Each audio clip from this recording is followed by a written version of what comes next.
नमस्कार मित्रांनो. आज अतिशय महत्वाच्या विषयावरती आज मत व्यक्त करणार आहे. उद्देश सांगतो पहिल्यांदा. हा व्हिडिओ बनवण्याचा उद्देश, गेले अनेक वर्ष झालं मी फायनान्शियल प्लॅनिंगच्या पॉईंट ऑफ व्ह्यू अनेक लोकांना मी कनेक्ट करतोय, बोलतोय, गप्पा मारतोय वगैरे. तर मोस्ट ऑफ द केसेस मध्ये अनेक लोकांचं करिअर बद्दलच डाऊट निर्माण होतोय. काहींना असं वाटतंय की मी योग्य करिअर मध्ये नाहीये, मला इथं स्ट्रगल करावं लागतंय, माझी आवड काहीतरी वेगळीच आहे. काहींना असं वाटतंय की दुसरं काही सुचत नाहीये, तेवढा वेळ देता येत नाही दुसरं काहीतरी करायला, पण म्हणून आहे हेच करावं लागतंय. म्हणजे क्षमता आहेत पण वेळेअभावी ते एक्सप्लोर करता येत नाहीत, म्हणून हे करावं लागतंय. आणि ह्याच्या सगळ्याच्या मुळाशी फायनान्शियल अनस्टॅबिलिटी आहे. आर्थिक जे सक्षमीकरण व्हायला पाहिजे होतं ते नाही आहे. कारण जॉब लागल्यापासून सुरुवातीचं फायनान्शियल प्लॅनिंग नसते, डिसिप्लिन नसते, आणि नंतर जसं जसं जबाबदारी वाढल्यानंतर मग कुठंतरी एक अवेअरनेस वाढतोय, जाणीव वाटते की आपण काहीतरी प्लॅनिंग केलं पाहिजे. आणि मग प्लॅनिंगसाठी आल्यानंतर तेवढा वेळ भेटत नाही आणि म्हणावं असं शांतता नाही लाभत फायनान्शियली. आणि म्हणूनच आत्ताच 12वीची परीक्षा झालेल्या आहेत. प्रत्येक जण करिअरच्या पॉईंट ऑफ व्ह्यू कुठे ऍडमिशन घ्यायचं, कुठे नाही घ्यायचं, ह्या सगळ्या ह्या सगळ्या विचारात आहे. विद्यार्थी ह्या सगळ्या विचारात आहेत. पालकांच्या समोर हे असा प्रश्न आहे. तर इथं ना मला एक एक खूप चांगला अप्रोच आणि चांगली दिशा द्यायचा प्रयत्न करायचा आहे. बरं, याचा उद्देश काय आहे की ज्या बऱ्याच लोकांनी पुढे जाऊन ज्या चुका केल्या त्या चुका आत्ताच आपण बाजूला सारून आत्ताच आपण काहीतरी वेगळं कसं करता येईल, हा महत्वाचा उद्देश आहे. सो जे 12वीचे विद्यार्थी आहेत किंवा ज्यांचे मुलं आता 12वीत आहेत किंवा 11वी-12वीत आहेत, यांना हा व्हिडिओ आवर्जून शेअर करा. तुम्ही असाल तर तुम्ही नक्की पहा. या रिलेटेड काही प्रश्न असतील तर नक्की कमेंट करायला विसरू नका. ठीक आहे. तर हे जे सगळं, हा जो सगळा टॉपिक आहे की 12वी नंतर पुढे एखाद्या डिग्रीला, एखाद्या कोर्सला, एखाद्या कॉलेजला ऍडमिशन घेत असताना आता मी जो एक दृष्टिकोन द्यायचा प्रयत्न करतोय तो तुम्ही जाणीवपूर्वक लक्षात ठेवा. यासाठी मी एक माइंड मॅप बनवलेला आहे. माइंड मॅपच्या माध्यमातून मी काही पॉइंट्स तुमच्याशी शेअर करतोय. ठीक आहे. Career planning in modern job market. आता जॉब मार्केटची थोडीशी पार्श्वभूमी पाहूया. Reality of job market. हे रियालिटी ऑफ जॉब मार्केट पाहू आता आपण. मागच्या काळात काय झालेलं आहे बघा. ज्यावेळेस जॉब, मागच्या म्हणजे काय, माग 20 वर्षापूर्वी, 25 वर्षापूर्वी वगैरे, की जसं डिग्री झाली, कॉलेज झालं की लगेच जॉब भेटायचा. आणि म्हणजे 20-25 वर्षापूर्वी वगैरे डिग्री लागली, झाली, कॉलेज झालं की लगेच जॉब भेटायचा. मी पण त्यातलाच एक आहे. मला तर अगदी नाही का, रिझल्ट लागायच्या अगोदर हातात जॉब होता. अर्थात माझं काही मोठं शिक्षण झालं असा अर्थ नाही, बीएससी एमएससी या पॅटर्न मध्ये झालेला आहे. तर जॉब लागला की लगेच, सॉरी, डिग्री झाली की लगेच जॉब लागायचा. आणि मागच्या काही वर्षांमध्ये काय की इंग्लिश कंपल्सरी आला पाहिजे. इंग्लिश हा प्रामुख्याने विचारात घेतला गेलेला हा टॉपिक आहे, अशी परिस्थिती आहे. आता इथे एक महत्वाची गोष्ट समजून घेतली पाहिजे की एक एक्झाम्पल घेऊ आपण. आयटी कंपनी टीसीएस, मी नाव पण घेतो. टीसीएस 10 वर्षापूर्वी, 15 वर्षापूर्वी एंट्री लेवलचा जॉब होता. तिथं जो पगार होता मित्रांनो, तोच आजही पगार आहे, हे लक्षात घेतलं पाहिजे. इथं ऍक्च्युली महागाई वाढली, ऍक्च्युली बरंच उलथापालथ झाली आर्थिक क्षेत्रामध्ये वगैरे, तरी सुद्धा पगार नाही वाढला एंट्री लेवल जॉबला. का? तर सप्लाय जेवढा होत होता की मोठमोठ्या कंपन्यांना ती डिमांड वाढवावी अशी गरजच नाही वाढली, पगार वाढवावा अशी गरजच नाही वाढली. का? तर सप्लाय भरपूर झालेला आहे. आणि हेच 40 वर्षापूर्वी, 50 वर्षापूर्वी जर बघितलं तर डिग्री राहू दे लांबच, आपल्या आईवडिलांच्या केसमध्ये पहा की तिथं तर नुसतं 6वी, 7वी, 8वी जरी शिक्षण झालं असलं तरी सुद्धा नोकरी लागायची. डिग्रीचं तर लांबचाच विषय. ठीक आहे. तसं म्हणजे थोडक्यात काय आहे की प्रत्येक वेळेस जॉब इक्वेशन हे चेंज होत राहते. आणि येणाऱ्या पुढच्या 5-10 वर्षात तर हे अतिशय बदललेलं असणार आहे. जॉब हा टिपिकली जो प्रकार आता महिला 20-30 वर्षांमध्ये जो पाहिला गेलाय, हा प्रकारच हळूहळू कमी कमी कमी होणार आहे. त्याच्यासाठी आता आपण तयार राहिलं पाहिजे. म्हणूनच हा महत्वाचा व्हिडिओ आहे. आणि हे जर तयारी केली तर कुठेतरी फायनान्शियल स्टॅबिलिटीकडे जाऊ आपण. ठीक आहे. आता पहा, आजची करंट जॉब इक्वेशन काय आहे. म्हणजे एक डिग्री पाहिजे, डिग्री सोबत तुमचं एक स्किल पाहिजे, तुम्हाला त्यातला अनुभव पाहिजे. म्हणजे स्किल आहे तुमचं, एखादं इंजिनिअरिंग झालंय समजा, इलेक्ट्रिकल मध्ये झाले, इलेक्ट्रिकल मधलं तुमचं प्रॅक्टिकल नॉलेज असलं पाहिजे. नॉलेज त्याच्याबरोबर तुम्हाला कुठेतरी अप्रेंटिस वगैरे असं काहीतरी तुम्ही त्याच्याबद्दलचा एक्सपिरियन्स घेतला पाहिजे. त्याचबरोबर तुम्हाला कम्युनिकेशन व्यवस्थित म्हणजे तुमचा मुद्दा इतरांसमोर समोरच्या समोर मांडता आला पाहिजे. फ्लुएन्सी पाहिजे कम्युनिकेशनची. टेक्नॉलॉजी म्हणजे लेटेस्ट एआय ची मदत घेऊन. आता एआय का म्हटलं तर लेटेस्ट टेक्नॉलॉजी आहे. तर लेटेस्ट त्या फील्डमध्ये तुम्ही जी कुठल्या फील्डमध्ये असेल त्या फील्डमधली टेक्नॉलॉजी लेटेस्ट तुम्हाला त्यातली थोडीशी अवगत असली पाहिजे, तर कुठंतरी जॉब भेटतोय. ही झाली आता आजची परिस्थिती. पुढचा पॉईंट आहे प्रेझेंट ट्रेंड्स. आता कुठं कुठं जॉब राहू शकते. वेगवेगळ्या एआय कंपन्या आहेत, ऑटोमेशन आहे. बऱ्याचशाच कंपन्यांमध्ये हे एआय आणि ऑटोमेशन सगळं प्रचंड लेवलमध्ये वाढत आहे. आणि entry level job, bottom line काय आहे की एंट्री लेवल जॉबचं प्रमाण कमी कमी कमी होत आहे. त्यामुळं हा व्हिडिओ म्हणूनच बनवतोय का तर फायनान्शियल स्टॅबिलिटी येण्यासाठी आपल्याला महत्वाचा एक मेसेज आहे. हे थोडंसं बॅकग्राऊंड सांगतो की एंट्री लेवल जॉब हे कमी होत आहेत. कमी झाल्यामुळे आपल्याला डिसिजन मेकिंग खूप डिफिकल्ट होत आहे. म्हणून आता आपल्याला ह्या जॉब मार्केटमधून आता पुढे जायचं असेल तर हे 2-3 मुद्दे परत भविष्यात काय होऊ शकतं याचा थोडासा आढावा घेण्याचा प्रयत्न करू. त्यामध्ये impact of AI on workplace. जसं मला आठवत आहे साधारण 92-94च्या काळामध्ये मोर्ची निघायची. कशासाठी तर कम्प्युटर नको आहे, कम्प्युटर ऑफिसच्या ठिकाणी नको आहे म्हणून मोर्ची निघायची. का तर जॉब जाईल म्हणून. पण कम्प्युटरनंच हजारो लोकांना जॉब क्रिएट केले. तसंच आहे एआयचं. एआय जे शिकले नाहीयेत म्हणजे कम्प्युटर जे शिकले नाहीत ते आउट ऑफ फोकस गेले, त्यांना घरी बसायला लागलं. तसंच आज एआय नाही शिकलं तर घरी बसावं लागेल. एआय मध्येच अजून ऑपॉर्च्युनिटी भरपूर येणार आहे. ज्यांना एआय येते त्यांना चांगले स्किलफुल ऑपॉर्च्युनिटीज भेटणार आहेत. हे प्रत्येक ठिकाणी एआयचा वापर होणार आहे. जसं प्रत्येक ठिकाणी कम्प्युटर आहे आजच्या घडीला, तसं प्रत्येक ठिकाणी एआयचा वापर होणार आहे.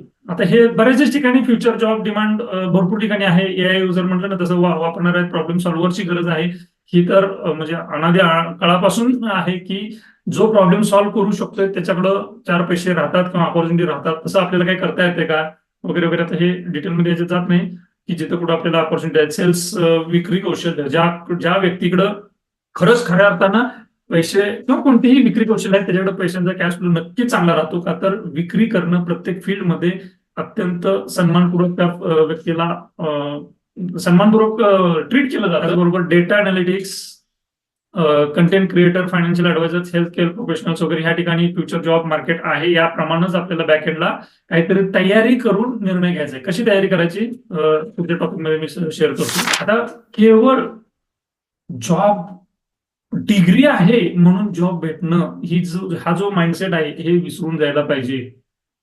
माझ्याकडे डिग्री आहे, माझ्याकडे इंजिनिअरिंग आहे, माझ्याकडे फलाना आहे, माझ्याकडे अजून कुठला आहे, अजून कुठल्या अशी डिग्री जर असेल आणि मला समोरच्याने जॉब द्यावा, ही अपेक्षा आउटडेटेड झालेली आहे. त्यामुळे आपण त्या मानसिकतेतून पुढे सरकलं पाहिजे आपल्याला की माझ्याकडे डिग्री आहे म्हणून मला जॉब भेटेल हे विसरून जायचं आहे. आता विद्यार्थ्यांनी काय करायचंय पहा, इथं 12वी नंतर कॉलेज म्हणजे चूज फ्युचर ओव्हर डिग्री. तुम्हाला केवळ डिग्री नाही भेटवायचं, भविष्य निर्माण करायचं आहे. Choose career over course. तुम्हाला केवळ कोर्स नाही बघायचा तर त्या कोर्स म्हणजे त्या फॅकल्टीमध्ये आयुष्यभर कसं त्या फील्डमध्ये राहता येईल त्या पद्धतीने आपल्याला विचार करायचा आहे. आणि इंडस्ट्री चांगली निवडायची आहे.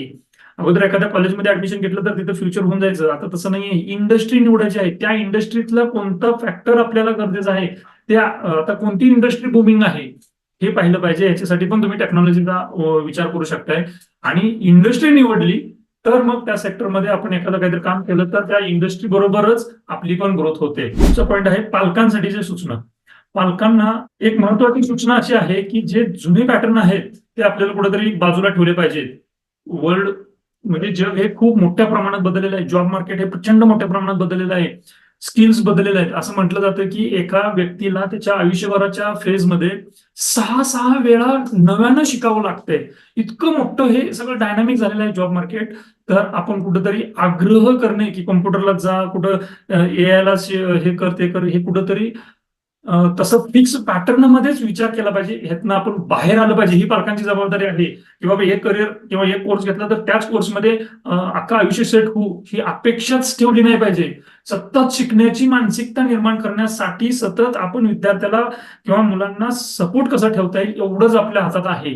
आणि समोर जशी परिस्थिती येईल तसा एखादा नवीन टॉपिक शिकून पुढे सरकलं पाहिजे. शिकण्याची प्रोसेस लाईफ लॉंग राहिली पाहिजे, एवढाच एक मेसेज पालकांनी दिला पाहिजे. नाहीतर मग एक कोर्स घेतला की संपला, आता त्याचा काही विचार करायची गरज नाही, असं काय हे दिवस राहिलेले नाही, दिवस पूर्ण चेंज झाले. त्याच्यासाठी मी व्हिडिओ बनवला, तो टॉपिक आता मला शेअर करायचा आहे. तो आहे की ह्यातला मधला मार्ग कसा काढायचा. एक तर कळत नाहीये पैसा कशात आहे, एक तर कळत नाही फील्ड कोणतं निवडावं, मार्क पण पुरेसे पडलेत नाही पडले, चांगल्या कॉलेजला ऍडमिशन भेटलंय नाही भेटलंय, परत आपण फायनान्शियली आता ऍडमिशन घेण्यासाठी आपल्याकडे पैसे आहेत नाही आहेत, असे अनेक प्रश्न आहेत.